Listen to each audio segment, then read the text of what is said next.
Friends आज किसी ओडियार क्यूटू नुआ वीडियो आपण आसी संतुष्ट रुहतु किंतु जीवन में आशा छाड़तु नहीं कारण आशा एमती एक जिनिस जहाँ बिना मनीष बंची पारि न थाए जदि तुम्हें सेतेबेले हसी पारुच जेतेबेले तुम्हें पूरा भांगी पड़ीच तेबे मन रखंतु दुनियार कौनसी ताकत नहीं आपण को हरई पारिबो। उपहास को डरी निजर लक्ष्य बदलैवा उचित नुहे कारण लक्ष्य हासिल पर उपहास करुवा व्यक्ति राय बदली जाए। आपण जितबे कि हारिबे ताहा आपण को भावना उपर निर्भर करिथाए। पृथ्वी एमसी कौनसी लोक नहीं जार समस्या नहीं आउ एमिति कौनसी समस्या नहीं जार समाधान भी नहीं।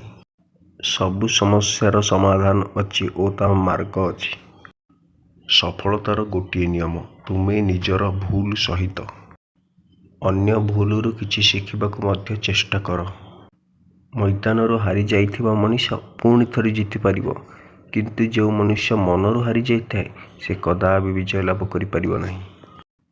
निजर स्वप्न को पाइबाकु हेले कि निजर स्वप्न को हासिल करबाकु हेले खाली स्वप्न देखिबाकु हबनी, स्वप्न पछरे पागल परि धाइबाकु हबो। खुशी तुम एटीट्यूड उपर निर्भर करता है। तुम पाखे कौन अच्छी कि नहीं तापर खुशी निर्भर कर न थाए यह एक मनर भ्रम। थरटे आपण साहस कर देखंतु ए दुनिया आपण को मुंड उपर बसैब। जदि तुम पाखे एकुटिबा चलिबार शक्ति अतीत तेबे तुम्हें जानिन दिने भिड़ तुम पछरे ठिया हब। भगवान मूर्ति गुड़िकरे नाहंती।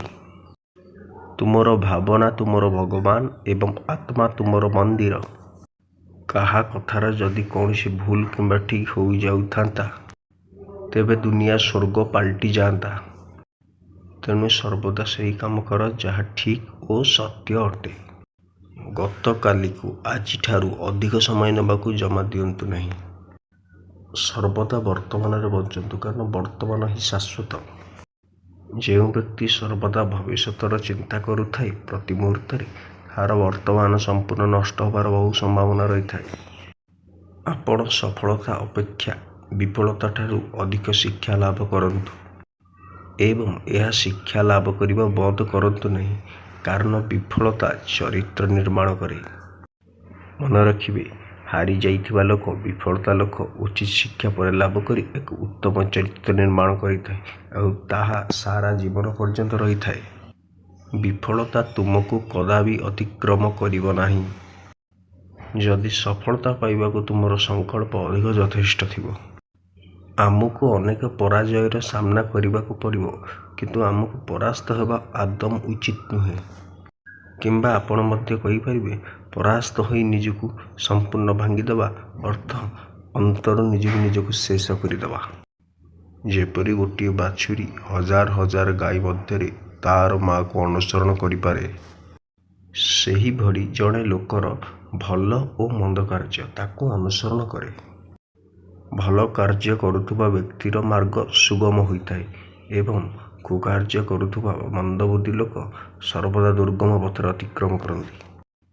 जीवन में एक श्रेष्ठ गुरु मंत्र मन रखिए तुमर रहस्य क्या कहतु नहीं कारण आपण एक प्रकट कलापर हुए तो सही रहस्य आपण को मारदे पारे। जीवन में सर्वदा सफल होगापी कर्मोद्योगी हुआ आलस्य त्याग कर एवं बुद्धि उपयोग कर ताहले सफल हो पारिबे।